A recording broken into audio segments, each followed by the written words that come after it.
Good day folks, and welcome to the Anorak Review Show with your host, the Anorak. Time to once again talk about one of the best British heavy metal bands in all of history, Iron Maiden. My third episode tackled a comic book centered around the hijinks of good old Eddie the Head himself and a clairvoyant, plus a time when I had a much bushier beard. And in my 40th episode, I delved into their 6th album, Somewhere in Time, as part of Anorak Noween. And today, I'm covering their 3rd album, the last to feature Clive Burr on drums, and the first to have Bruce Dickinson on vocals. Whatever happened with the first lead singer, Paul Di'Anno, who sung in the first 2 albums? Well, the reason he was let go by the rest of the band was that he was excessively drinking and taking a lot of coke. And I don't mean the soft drink cola kind of coke. So as a substitute, they managed to get Bruce, who at the time was a vocalist for fellow metal band Samson, which Clive was also a brief member of. And however, while Bruce had a share of writing some of the songs in this album, his contract with Samson apparently prevented him from receiving any legal credit with this. This is why we have creative loopholes, people. But anyways, let's dive into Iron Maiden's 1982 album, The Number of the Beast. And honestly, what could be said about the cover? To say it's big in scale will be putting it mildly. Depicting good old Eddie the Head himself, controlling the devil himself as a little puppet, who himself is controlling a little tiny Eddie as well. A sort of cycle, if you will.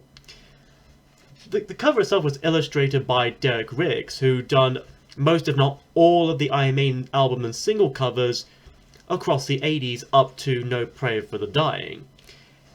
Supposedly his inspiration for this was a panel in a Marvel Doctor Strange comic that depicted some kind of villain holding Doctor Strange as a puppet.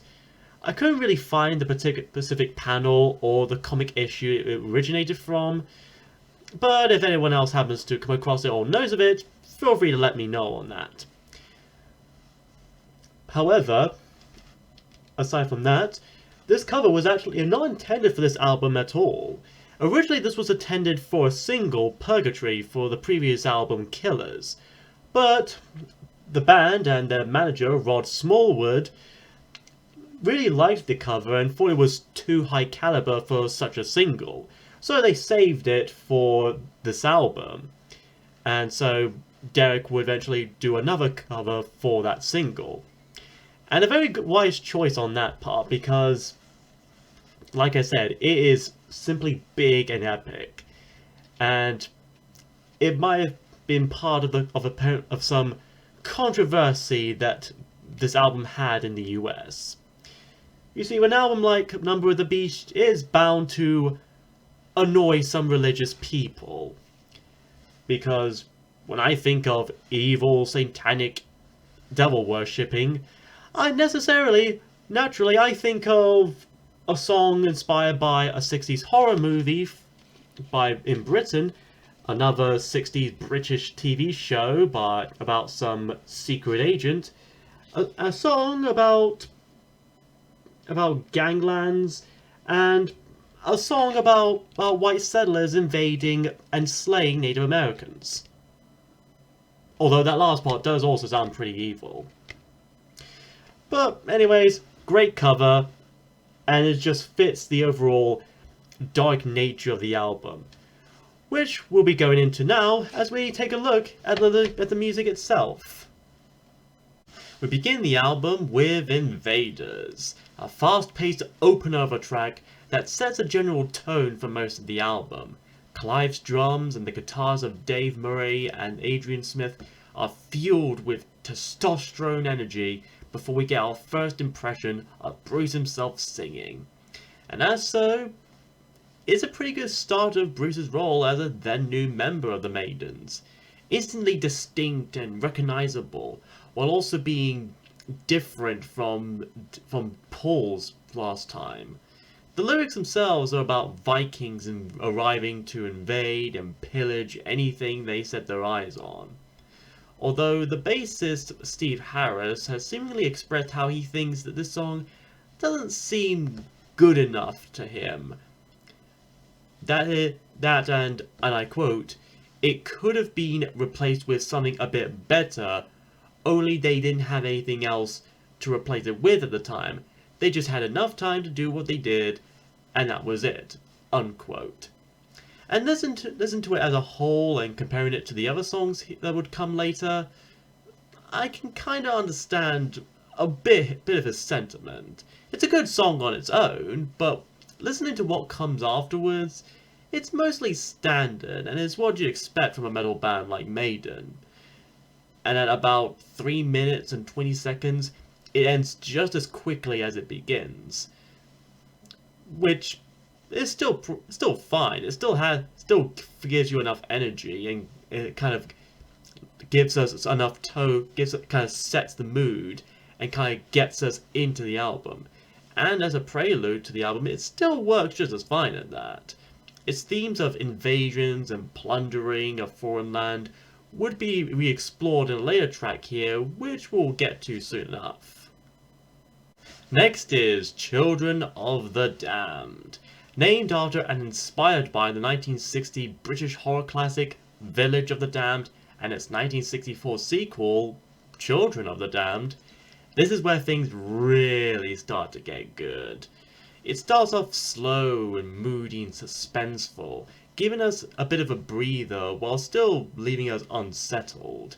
Bruce sings the first verse about a person walking like a small child, with a golden stare that would burn you away. No doubt referring to the aforementioned children, assuming it's not a Kryptonian with laser heat vision. Then the chorus comes in, and basically the title being sung and repeated 4 times in a row, but man, is that more than enough, since it is a catchy hook of a chorus. Bruce's almost already semi-operatic vibe, plus the guitars playing, just go beyond words. And after another verse and chorus, the drum beat soon picks up halfway through, almost galloping in a way. A style and trait you'd come to notice in many songs by Iron Maiden. Bruce then goes on to saying how this person is burning alive, so it really is Kryptonian heat vision then. And he ends up just laughing despite, or rather because of the pain. So it's the Joker laughing maniacally from being lasered to death by Superman? Well, I guess his problems just weren't over there enough. Following that is a fantastic guitar solo, before Bruce sings for one last moment how the children shall all burn all in the night, all in the light, and all rumble into an epic close. If Invaders didn't hook you in, then I guarantee you that Children of the Damned sure will. After that is The Prisoner. This one named after and based on a 60s British spy thriller drama TV series, even opening with some sampled dialogue from that very show, that end up creating this eerie atmosphere. Then the music itself begins with some slamming percussion and some guitar riffs. Apparently the manager, Rod Smallwood, had to contact the original show's creator and star, Patrick McGowan, for permission to borrow some sound bites from it, and Patrick gave consent for the use. I'm willing to bet if I ever get my band truly off the ground, I would name a song and named after something like, In-Betweeners, Little Britain, Robot Boy, or Legend of Korra. As for the lyrics, Bruce seems to sing from the point of view of the prisoner's main character, number 6, stating he's on the run, he kills to eat, and he fights to breathe, quickly demonstrating a sense of survival and instinct, very much like the show itself. And in the chorus, he roughly quotes the opening dialogue, in that he's not a prisoner, but a free man. Maybe so, Mr. Dickinson, but can you say that while punching a robot chicken cyborg man right in the stomach? While holding a ridiculously oversized gun? Food for thought. We could also hear a bit more of Steve Harris's bass line here in certain parts that really serve as a subconscious backbone for most of Iron Maiden's tracks. This is really a good example of a song being based on something like a show, movie, IP, or franchise, or whatever, referencing aspects of it while still being its own its own entity. Steve, Adrian, and Bruce really did brilliantly with this track alone. These guys were the original geeks, nerds, and anoraks before it was cool. That is, if being geeky and nerdy could count as being cool even today. Side 1 ends with 22 Acacia Avenue, a sequel of sorts to a previous Iron Maiden song, Charlotte the Harlot, from the debut album, even mentioning her name in the lyrics, multiple times in fact. Essentially, both songs are about a groupie slash prostitute of that very same name.